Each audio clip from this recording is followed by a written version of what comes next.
আমরা এখানে আসলে অনেকদিন ধরে প্র্যাকটিস করছি। মিরপুরের মধ্যে আমরা যারা টি-20-তে যাব, তো প্রস্তুতি ওয়াইজ, প্রিপারেশন ওয়াইজ আমরা খুব ভালো প্রিপেয়ার আছি আলহামদুলিল্লাহ। সবাই সবার জায়গা থেকে একদম বেস্ট পজিশনে আছে আমি বলবো। এবং যার যে স্ট্রং জোন, উইক জোন, ওগুলো নিয়ে সবাই কাজ করেছে। সো প্রস্তুতির দিক থেকে আমরা খুবই কনফিডেন্ট। আমি চেষ্টা করি যখনই যেখানে খেলবো একদম বেস্টটা যাতে খেলতে পারি। সো সামনে ইন্ডিয়া সিরিজ আছে, ওই জায়গাতে আমি আমার বেস্ট দেওয়ার চেষ্টা করবো। অতীতে কি হয়েছে না হয়েছে সেটা আমার কনফিডেন্স দিবে অবশ্যই, কিন্তু এটা আমি মনে রাখতে চাই না ওইরকম। জাস্ট ভবিষ্যতে কি আছে সেটা আমি বেশি ফোকাস করতে চাই। তো ইন্ডিয়া সিরিজে আমার সর্বোচ্চ চেষ্টা থাকবে আমি যাতে নিজের বেস্টটা দিই। ব্যাটিং উইকেট, বোলিং উইকেট আসলে গুড লেন্থ, সব জায়গাতেই গুড লেন্থ। এবং আমি মনে করি আপনি যদি লাইন ওয়াইজ বোলিং করতে পারি এবং আমরা প্ল্যানিং ওয়াইজ বোলিং করতে পারি, ব্যাটিং উইকেট হোক বোলিং উইকেট হোক, সেখানে পেসাররা তাদের সর্বোচ্চটা দিতে পারবে এবং টিমের জন্য বেস্ট জিনিসটা নিয়ে আসতে পারবে। হয়তো ব্যাটিং উইকেটে একটু রান বেশি হবে, কিন্তু ওই রানটা যদি আমরা মিনিমাইজ করতে পারি, 180-র জায়গায় 160 রাখতে পারি, সেটা আমাদের জন্য প্লাস পয়েন্ট। তো আমাদের ওই দিকেই ফোকাস থাকবে। আমরা পেস বোলিং আমরা পুরো একটা বোলিং ইউনিট, স্পিন পেস সব আমরা অনেক আলহামদুলিল্লাহ আমরা কনফিডেন্ট আছি, আর ইনশাল্লাহ আমরা ভালো কিছু একটা উপহার দিতে পারবো। ভাই, আপনার সাধারণত একটু ফিউরিয়াস হয়, অ্যাটাকিং হয়, আপনি খুব কুল থাকেন, মোটিভেশনটা কি আছে? ছিল না। মানে মোটিভেশনটা না, মোটিভেশনটা আমি বি ইন দ্য মোমেন্ট থাকার চেষ্টা করি। আমি সবসময় প্রেজেন্ট মোমেন্টে থাকার চেষ্টা করি। ফিউচার নিয়ে চিন্তা করি না, পাস্ট নিয়েও চিন্তা করি না, জাস্ট ওয়ান এট এ টাইম একটা বল নিয়ে চিন্তা করি। সো হয়তো এই কারণে কুল দেখায়।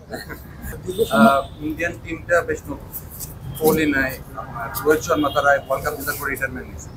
এরকম একটা ইয়াং টিম, আপনারা কিন্তু বাংলাদেশ টিমটা কিন্তু এক্সপিরিয়েন্স আছে, এটা কি এটা বেনিফিট কি? আসলে ইয়াং এক্সপিরিয়েন্স ক্রিকেটে আমি ওটা খুব একটা মেজর ফ্যাক্টর হিসাবে দেখি না। কারণ হলো গিয়ে ক্রিকেট যেদিন যে বেস্ট খেলবে সেই ভালো খেলবে এবং ওই টিমটাই জিতবে। সো এখানে এক্সপিরিয়েন্স মাঝে মধ্যে ম্যাটার করে, কিন্তু যেদিন যে বেস্ট খেলবে, বিশেষ করে টি-20-তে ইটস অল অ্যাবাউট ডে। যেদিন যে ভালো খেলবে সেদিন সেই জিতবে। So every single day is important, every single game is important. করবে সাকিব ভাই বাংলাদেশের হিস্ট্রিতে one of the best player, এবং উনি ব্যাটিং, বোলিং, ফিল্ডিং সব দিক থেকে টিমকে সাপোর্ট দিত। আমরা ওই জায়গাতে অনেক শূন্যতা ফিল করব, কিন্তু আমরা চেষ্টা করব যাতে আমরা টিম গেম খেলার মাধ্যমে আমরা সেই যাতে ফিল আপটা পূরণ করতে পারি। অবশ্যই ভারতের মাটিতে আমরা যেসব নর্মালি সব উইকেট দেখি, ব্যাটিং উইকেট দেখি। তো আমি আমার যে স্কিলগুলো আছে ওইগুলো আরও বেশি ফোকাস করার চেষ্টা করছি, যাতে আমি আমার মার্জিন অফ হিরো যাতে আমার খুব কম হয়, ওইদিকে আমি প্র্যাকটিসে অনেক বেশি ফোকাস করছি। এবং ডেথ ওভারে বিশেষ করে স্লোয়ার ইয়র্কার ওগুলাতে অনেক বেশি ফোকাস করছি। আমি যদি ইন্টারন্যাশনাল ক্রিকেটে ভালো করতে থাকি, ফ্র্যাঞ্চাইজি ক্রিকেট অটোমেটিক আসবে। ফ্র্যাঞ্চাইজি ক্রিকেট আলাদাভাবে আমি কখনোই টার্গেট করি না। আমার ইন্টারন্যাশনাল ম্যাচগুলো যাতে আমি আমার সর্বোচ্চ দিতে পারি এবং আমার টিম উইনিংয়ে যাতে আমার কম্বিনেশন থাকে, আমার আমার পার্টিসিপেশন থাকে, ওইদিকে আমার ফোকাস থাকে। এবং মেইন ফোকাসটা থাকে যাতে আমরা জিততে পারি, এটাই আমাদের মেইন ফোকাস। ইন্টারন্যাশনালে ভালো খেলে ফ্র্যাঞ্চাইজিগুলো অটো আসবে, ওটা নিয়ে আমি কখনো চিন্তা করি না।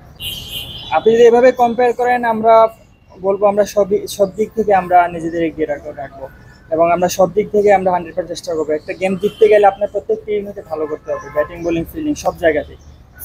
সো ওই দিক থেকে আমাদের ফোকাস থাকে, আমরা যাতে প্রত্যেকটা সেক্টরে ভালো করতে পারি এবং আমাদের বেস্টটা দিতে পারি।